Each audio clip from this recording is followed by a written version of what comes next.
CM సాయనిధి మరియు ఆడబిడ్డలకు కళ్యాణ లక్ష్మి ద్వారా మంజూరైన 50,05,000 రూపాయల చెక్కులను లబ్ధిదారులకు అందజేసిన ఎమ్మెల్యే డాక్టర్ సంజయ్ కుమార్. బీర్పూర్ మండల కేంద్రానికి చెందిన 20 మంది లబ్ధిదారులకు సీఎం సాయనిధి ద్వారా మంజూరైన 6 లక్షల రూపాయలను మరియు 50 మంది ఆడబిడ్డలకు కళ్యాణ లక్ష్మి పథకం ద్వారా మంజూరైన 50,05,000 రూపాయల విలువగల చెక్కులను బీర్పూర్ మండల రైతు వేదికలో బుధవారం మధ్యాహ్నం 1 గంటలకు పంపిణీ చేసిన ఎమ్మెల్యే డాక్టర్ సంజయ్ కుమార్.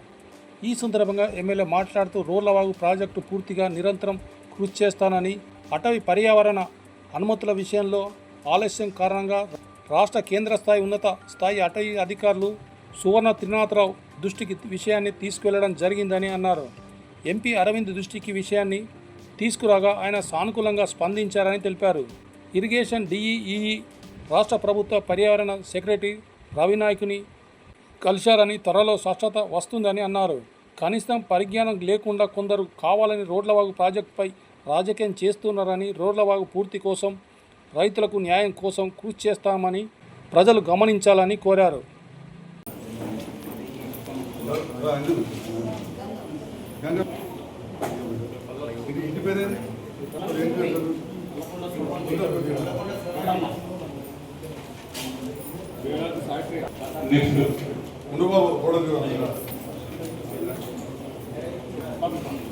కమనూరు గ్రామం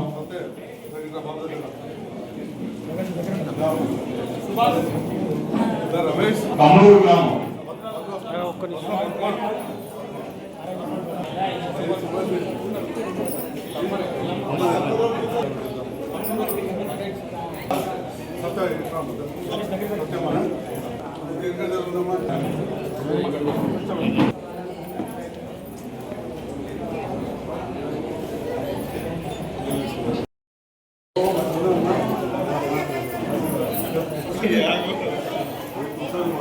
పక్ష శంకరమ్మ, లింగాల లక్ష్మి, పాక్ల పద్మ,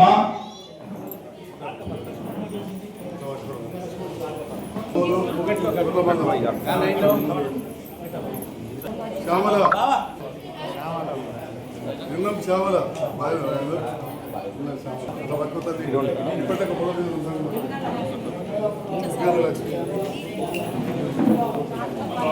ఒక్కసారి రంగసార్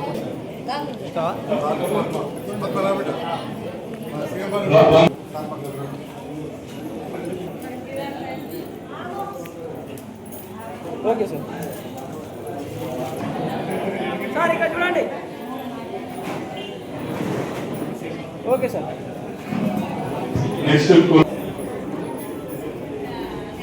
ఓకే సార్.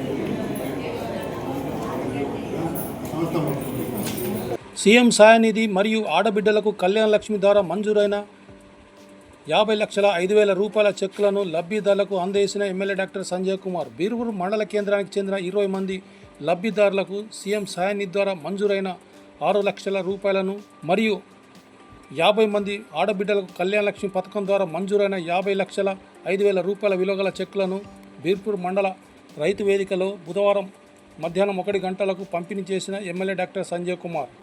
ఈ సందర్భంగా ఎమ్మెల్యే మాట్లాడుతూ రోళ్లవాగు ప్రాజెక్టు పూర్తిగా నిరంతరం కృషి చేస్తానని, అటవీ పర్యావరణ అనుమతుల విషయంలో ఆలస్యం కారణంగా రాష్ట్ర కేంద్ర స్థాయి ఉన్నత స్థాయి అటవీ అధికారులు సువర్ణ త్రినాథరావు దృష్టికి విషయాన్ని తీసుకువెళ్లడం జరిగిందని అన్నారు. ఎంపీ అరవింద్ దృష్టికి విషయాన్ని తీసుకురాగా ఆయన సానుకూలంగా స్పందించారని తెలిపారు. ఇరిగేషన్ డిఈఈ రాష్ట్ర ప్రభుత్వ పర్యావరణ సెక్రటరీ రవినాయకుని కలిశారని, త్వరలో స్పష్టత వస్తుందని అన్నారు. కనీసం పరిజ్ఞానం లేకుండా కొందరు కావాలని రోడ్లవాగు ప్రాజెక్టుపై రాజకీయం చేస్తున్నారని, రోడ్లవాగు పూర్తి కోసం రైతులకు న్యాయం కోసం కృషి చేస్తామని ప్రజలు గమనించాలని కోరారు.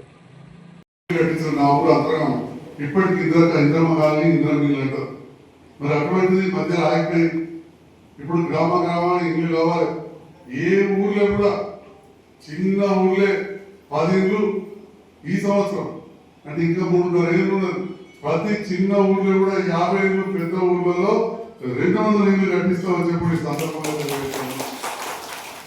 రేవంత్ రెడ్డి గారి నేతృత్వంలో పొంగులేటి శ్రీనివాస్ రెడ్డి గారు ఇంట్లో మంత్రిగా ఖచ్చితంగా నేను జగిత్యాలకు కొంతవరకు మన నియోజకవర్గానికి ఎక్కువ ఇండ్లు కూడా తీసుకొచ్చి చూపెడతా. అంతకుముందు కూడా డబల్ బెడ్రూమ్ రాష్ట్రంలో ఎక్కువ ఇల్లు తెచ్చిన జగిత్యాల కూడా సగం ఉంటుంది నియోజకవర్గంలో. ఇక్కడ 14,000 ఓట్లు ఉంటుంది, జగిత్యాల 96,000 రూపాయలు. అక్కడ రాష్ట్రంలో అతిపెద్ద చేసాం. అట్లనే మళ్ళీ జగిత్యాల నియోజకవర్గానికి ఇందులో ఇల్లు రాష్ట్రంలో ఎక్కువ నియోజకవర్గాలలో మన జగిత్యాల కూడా ఉంటుందని చెప్పి సందర్భంగా తెలియజేస్తున్నాం. సంజయ్ కుమార్ నాయుడు ఇంటికి వెళ్ళి ఆటో వట్టిగానే పోలే. అప్పుడు ఆ ప్రభుత్వంలో చేసి ఇప్పుడు ఈ ప్రభుత్వం ఎందుకు వచ్చినామంటే ఖచ్చితంగా ఏదో ఒకటి సాధిస్తాను వచ్చినాం. రెండోది మీరందరూ ఎప్పటికైనా వాళ్ళు చూస్తున్నారు, ఎర్రచెరువు నింపాలన్నారు. చాలా మంది చాలా మాటలు మాట్లాడారు. ఎర్రచెరువుకు అప్పుడే తోము పెట్టించి అది ఇంకో విధంగా ప్రయత్నం చేశాం. ఇవాళ మనం బీర్పూర్కి వెళ్ళి నర్సీరావుపల్లికి వెళ్ళి కొలవాయిపోతే ఎప్పుడు ఆ కాలువల మురుగులు నిండిపోతుండే, కొలవాయికి నీళ్ళు రాకపో. ఇక జేసీబీ బట్టి ఇంటితో దించి 5,000 10,000 ఖర్చు పెట్టి ఫోటో వేసుకొని ఒకసారి నేను కూడా వేసుకున్నాను. 5,000 10,000 వేసుకొని ఫోటో దిగు నిలబడదా? నిలబడలే. మళ్ళీ ఒక్కసారి తెలియజేస్తున్నా, మనం బీర్పూర్ మండలానికి మీరు అభిమానంతో గెలిపించిన నేను ఈ ప్రభుత్వంతో కలిసి పనిచేస్తూ దగ్గర తహసీల్ ఆఫీస్ వెనకాల 1,400 బ్రహ్మాండమైన దవాఖాన కట్టించడం, చెత్త కూడా పడదని చెప్పి సందర్భంగా తెలియజేస్తా ఉన్నా. అక్కడ డాక్టర్లు వస్తారు. అట్లనే మీ ఆడపిల్లలు చదువుకోవడానికి అందుబాటులో ఉండాలని చెప్పి కస్తూర్బా గాంధీ పాఠశాల ఏదైతే సరగాపురం ఉంటుందో అట్లనే ఇక్కడ కూడా మంజూరు తెచ్చినాం. మొదట్లో ఏదైనా కొద్దిగా చిన్నగానే ఉంటుంది, కిరాయి దాంట్లో తిరుగులో స్టార్ట్ చేసినాం. అక్కడ మన పిల్లలు ఆడపిల్లలను 5 నుంచి 10వ తరగతి వరకు చదివిస్తే బట్టలు భోజనం అన్ని కూడా చదువు అన్ని కూడా అక్కడ ఉంటాయి. అవకాశాన్ని వినియోగించుకోవాలని చెప్పి కూడా ఈ సందర్భంగా తెలియజేస్తా ఉన్నా. మరి అదేవిధంగా గత 10 ఏళ్ళు 11 ఏళ్ళు నేను వాగ్దాటిగా దెబ్బలు వేసినట్టు మాట్లాడాలి. కేసీఆర్ గారి పాలనలో అప్పుడు కూడా నాకు అవకాశం వచ్చింది. జగిత్యాల పట్టణంలో అంతకుముందు ఇందిరమ్మ కాలంలో మొదలుపెట్టి ఆపరేషన్ ఉంటే 4,000 ఇల్లు ఉంటే 4,520 ఇల్లు జగిత్యాల పట్టణంలో కట్టించామని చెప్పి సందర్భంగా అయితే ఈ మండలంలో కూడా కొన్ని గ్రామాలకు మంజూరు చేసినాం. ఈ డబల్ బెడ్రూమ్లు కడితే నష్టం ఎక్కువ వచ్చింది. కాంట్రాక్టర్లు ఇచ్చిపెట్టారు. శ్రీరాపురం 10 కడితే 5 కట్టిడు, 5 ఇచ్చిపెట్టిపోయాడు. ఆ 5 కూడా ఇప్పుడు లబ్ధాలు కట్టుకుంటే డబ్బులు ఇప్పించడానికి సిద్ధంగా ఉందని చెప్పి మండల నాయకులకు అధికారులు కూడా దీంట్లో చొరవ తీసుకోవాలని చెప్పి తెలియజేస్తా ఉన్నాను. మరి ఇప్పుడు ఇందిరమ్మ కాలం వచ్చింది, రాజ్యం వచ్చింది, అందుకే ఇందిరమ్మ కూడా పెట్టించిన. నాకు ఇందిరాగాంధీ అంటే బాగా ఇష్టం. అప్పటికెళ్ళే రాజకీయాలు అన్నాం. మా తాతగారు భార్యతో మంత్రిగా కూడా పనిచేసాడు. మా అంతగా తుమ్మూరుకు అంతగా సుప్రీం బాగా పెళ్లిళ్ళు చేసారు. ఆ పిల్లలందరూ కూడా నిండు నూరేళ్ళు ఆయురారోగ్యాలతో పిల్ల పాపలతో ఉండాలని చెప్పి నేను కూడా ఒక నాయకుడే కాదు, నేను కూడా తండ్రిని తాతను కూడా అయినా నా పూర్తి ఆశీర్వాదాలు ఉంటాయని కూడా తెలియజేస్తాను. చాలా సంతోషం. ముఖ్యంగా రైతన్నల ప్రాంతం మన బీర్పూర్ మండలం కొంచెం కొత్త ప్రభుత్వం వచ్చినాక రాగానే గత ప్రభుత్వంలో చివరిలో ఒక బకాయి ఇవ్వడం జరిగింది, రైతు బంధు. ఆ రైతు బంధు కాకుండా అదనంగా మళ్ళీ నిన్న దాదాపు అందరి ఖాతాలలో ఈ పరిహారం అందరు కూడా పెట్టుబడి సాయం, రైతు భరోసా అంతకుముందు 5,000 ఉంటే 6,000 వచ్చిన సందర్భంలో మీ అందరు కూడా శుభాకాంక్షలు తెలియజేస్తాను. మరి అంత గొప్ప కార్యక్రమాన్ని నిర్వహించి నిన్న మీ అందరికీ టీవీలలో ప్రసంగించి మాట్లాడి ఈ డబ్బు వచ్చే విధంగా చూసిన గౌరవ ముఖ్యమంత్రి రేవంత్ రెడ్డి గారికి జగిత్యాల అందరి పక్షాన కూడా ధన్యవాదాలు తెలియజేస్తా ఉన్నాం. చాలా సంతోషం. మరి బీర్పూర్ మండలం సారగాపురం మండలంలో ఒక భాగం ఉండే గత ప్రభుత్వ హయాంలో దీన్ని మనం కొత్త మండలం చేసుకున్నాం. అప్పుడు ఒక అంబులెన్స్ తెచ్చి పెట్టింది. కానీ మరి అట్లా కాదు అని చెప్పి అన్నీ ఉండాలని ఈసారి కొత్త ప్రభుత్వం వచ్చిన తర్వాత మంచి దవాఖానా ఉండాలి, గుట్ట కింది గ్రామాలు బాగా వెనుకబడ్డాయి అని చెప్పి 1,50,00,000తో వెనుక చెత్తపడ్డదా?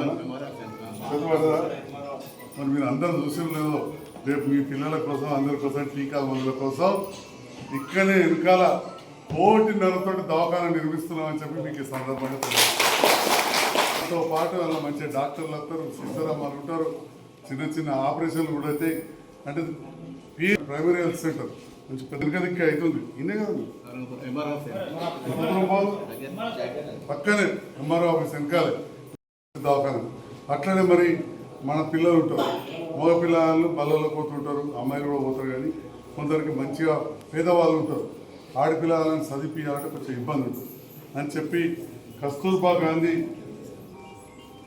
విద్యానిలయం మనం ఈ మండలానికి మంజూరు చేసినాం.